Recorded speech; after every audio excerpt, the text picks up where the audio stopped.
Hello friends, welcome back to my channel Badaniya. അപ്പോൾ എല്ലാവർക്കും എൻ്റെ ഓശാന പെരുന്നാൾ ആശംസകൾ. എല്ലാവരെയും ദൈവം സമൃദ്ധമായി അനുഗ്രഹിക്കട്ടെ. ഈ വീഡിയോ കാണുന്ന ഓരോരുത്തരെയും ദൈവം അനുഗ്രഹിക്കട്ടെ. ഓക്കെ, അപ്പം ഞാൻ രാവിലെ ഞങ്ങളെല്ലാവരും പള്ളിയിൽ പോയി മാസ് കൂടി. മാസിന് മുമ്പേ തന്നെയാണ് നമുക്ക് ഓശാന പെരുന്നാളിൻ്റെ നമ്മുടെ കുരുത്തോല വെഞ്ചരിപ്പൊക്കെ ഉണ്ടായിരുന്നു. അച്ഛൻ നമ്മുടെ ഗ്രോട്ടോയിൽ വന്ന് വെഞ്ചരിക്കുന്നുണ്ട്. അപ്പം കുരുത്തോലയിലൊക്കെ വെഞ്ചരിച്ച് കഴിയുമ്പോഴത്തേനും നമ്മളെല്ലാവരും അതെടുത്ത് ഘോഷയാത്രയായിട്ട് നമ്മുടെ പള്ളിയിലേക്ക് പോകും. കഴിഞ്ഞ വർഷങ്ങളിലൊക്കെ എന്ന് വെച്ച് കഴിഞ്ഞാൽ നമ്മൾ ഘോഷയാത്ര റോഡിൽ കൂടെയായിരുന്നു. ഈ പ്രാവശ്യം എന്താണെന്നറിയില്ല, നമ്മുടെ പള്ളിക്ക് ചുറ്റും മാത്രമേ ഉള്ളൂ. അപ്പം അത് ദൂരത്തിൻ്റെ അല്ല നമ്മൾ നോക്കുന്നത്, നമ്മൾ ഒരിച്ചിരിയെ നമ്മൾ ആ ഘോഷയാത്രയിൽ പങ്കെടുക്കുന്ന മനസ്സ് നിറയെ പ്രാർത്ഥനയും ഒക്കെ ആയിട്ട് വേണം പോകുന്നത്. അതാണ് ഏറ്റവും വലുത്. അല്ലെങ്കിൽ നമ്മൾ എത്ര ദൂരം നടന്നു, എത്ര ദൂരം പ്രാർത്ഥിച്ചു എന്നുള്ളതല്ല, മനസ്സറിഞ്ഞ് നമ്മൾ ദൈവത്തെ വിളിക്കുന്നത്, ദൈവത്തോട് അടുക്കുന്നത്, അതാണ് ഏറ്റവും വലുത്. അപ്പം വെഞ്ചരിച്ച് കഴിഞ്ഞ് നമ്മൾ ഘോഷയാത്രയെ നമ്മുടെ പള്ളിക്ക് ചുറ്റും പോകാൻ പോവുകയാണ് കേട്ടോ. അപ്പോൾ എല്ലാവരും നമ്മുടെ പള്ളി അങ്കണത്തിലേക്ക് എത്തിയിട്ടുണ്ട്. ഇനി ഇത് ചുറ്റും പ്രദക്ഷിണം വെച്ചിട്ട്, നമ്മുടെ പള്ളി ഇപ്പോൾ അടച്ചിട്ടിരിക്കുകയാണ്, പ്രദക്ഷിണം വെച്ചിട്ട് പ്രദക്ഷിണത്തോടെയാണ് നമ്മൾ പള്ളി തുറന്ന് അകത്തേക്ക് കയറുന്നത് കേട്ടോ. അപ്പോൾ എല്ലാവരും വന്നിട്ടുണ്ട്. അപ്പം എന്താ പറയുക, ഓശാന ഞായർ എന്ന് പറയുന്നത് ഭയങ്കര സന്തോഷമുള്ള ഒരു ദിവസമാണ്. നമ്മുടെ ജീസസ് ജെറുസലേമിലെ രാജാവായിട്ട് ഇങ്ങനെ വരുന്നതായിട്ട്. അപ്പം ശരിക്കും ഇത് പറയുന്നത്, നമ്മൾ ഈ ഞായറാഴ്ച ഈ ഓശാന ഞായർ എന്ന് പറയുന്നത് തന്നെ വിശുദ്ധ വാരത്തിലേക്കുള്ള വാതിലെന്നാണ്. ഈ ഞായറാഴ്ച നമ്മൾ പറയുന്നത് ഓശാന ഞായർ എന്ന് പറയുന്നത് വിശുദ്ധ വാരത്തിലേക്കുള്ള വാതിലെന്നാണ് പറയുന്നത്.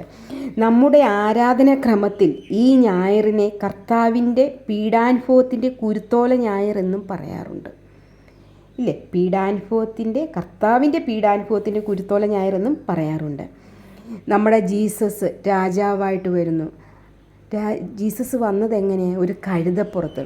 എന്തുകൊണ്ട് ജീസസ് കുതിരപ്പുറത്തോ അല്ലെങ്കിൽ മറ്റുള്ള ഏതെങ്കിലും ഇതിൽ വന്നില്ല?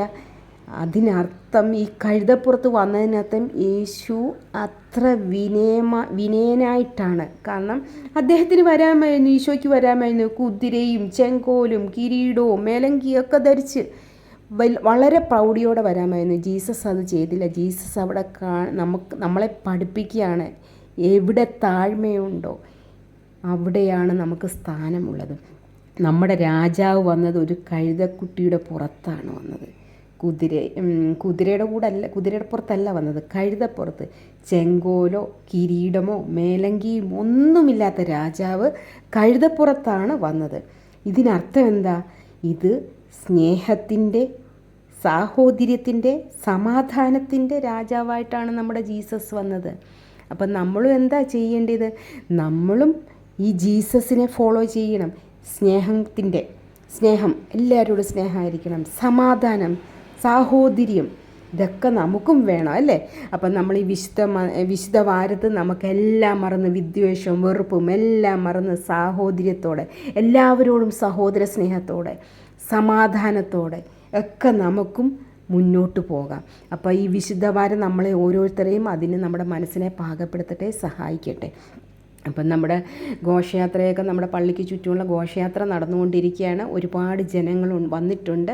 വരാത്ത ഒരുപാട് പേരുണ്ട്. കാരണം ഒരുപാട് പേർ ജീവിതമാർഗത്തിനൊക്കെ ആയിട്ട് നമ്മുടെ പുറം രാജ്യങ്ങളിൽ ജോലി ചെയ്യുന്നവരുണ്ട്, അന്യദേശത്ത് ജോലി ചെയ്യുന്നവരുണ്ട്. അവരെയൊക്കെ ഓർത്ത് പ്രാർത്ഥിക്കുന്നു. തീർച്ചയായിട്ടും അവർക്കൊക്കെ ഇത് മിസ് ചെയ്യുന്നുണ്ടായിരിക്കും. അവരവരുടെ ഇടവക എല്ലാവർക്കും മിസ് ചെയ്യും. എനിക്കും ഭയങ്കരമായിട്ട് മിസ് ചെയ്തു. കുറേ വർഷങ്ങൾക്ക് ശേഷമാണ് ഞാൻ നമ്മുടെ ഈ സെയിൻറ്റ് ആൻ്റണീസ് എൻ്റെ ഇടവകയിൽ എനിക്ക് ഈ ഓശാന ഞായർ കൂടാൻ പറ്റിയത്. ഇനി പെസഹവ്യാഴവും ദുഃഖവെള്ളിയും ഒക്കെ ഞാൻ ഈ ഇടവക ഉണ്ടാക്കി. അതെനിക്ക് ഭയങ്കര സന്തോഷം, ഉള്ളിൻ്റെ ഉള്ളിൽ ഭയങ്കര സന്തോഷമാണത്. അപ്പം നമ്മൾ എല്ലാവരും ഘോഷയാത്രയായിട്ട് നമ്മുടെ പള്ളിയിലേക്ക് കയറുകയാണ്. ഇപ്പം പള്ളി തുറക്കും, നമ്മളെല്ലാവരും പള്ളിയിലേക്ക് കയറുകയാണ്. അപ്പം എല്ലാവരോടും എനിക്കൊരു കാര്യം പറയാനുണ്ട്. എല്ലാവർക്കും അറിയാം ഞാനിത് പറയുമ്പോഴേ എന്താ പറയാൻ വരുന്നതെന്ന്. സബ്സ്ക്രൈബ് ചെയ്യാത്ത ആരെങ്കിലും ഉണ്ടെങ്കിൽ സബ്സ്ക്രൈബ് ചെയ്യുക, ലൈക്കും കമൻറ്റും തരിക. നിങ്ങളെന്നെ സപ്പോർട്ട് ചെയ്യണം. നിങ്ങളുടെ സപ്പോർട്ടാണ് എനിക്ക് ഏറ്റവും ആവശ്യം. അതുകൊണ്ട് എല്ലാവരും എൻ്റെ കൂടെ ഉണ്ടായിരിക്കണം. ഇതുവരെ നിങ്ങളെല്ലാവരും എൻ്റെ ഒപ്പം ഉണ്ടായിരുന്നു, ഇനിയും നിങ്ങളെല്ലാവരും എൻ്റെ ഒപ്പം ഉണ്ടായിരിക്കണം. അപ്പോൾ ആരെങ്കിലുമൊക്കെ ഇല്ലാത്തവരുണ്ടെങ്കിൽ എൻ്റെ കൂടെ കൂടണേ. അപ്പം thank you for watching my video and God bless you all. എല്ലാവരെയും ദൈവം അനുഗ്രഹിക്കട്ടെ. വീണ്ടും എൻ്റെ നാമത്തിലും നമ്മുടെ ഇടവകയുടെ നാമത്തിലും ഗോഡ് ബ്ലെസ് യു ഓൾ.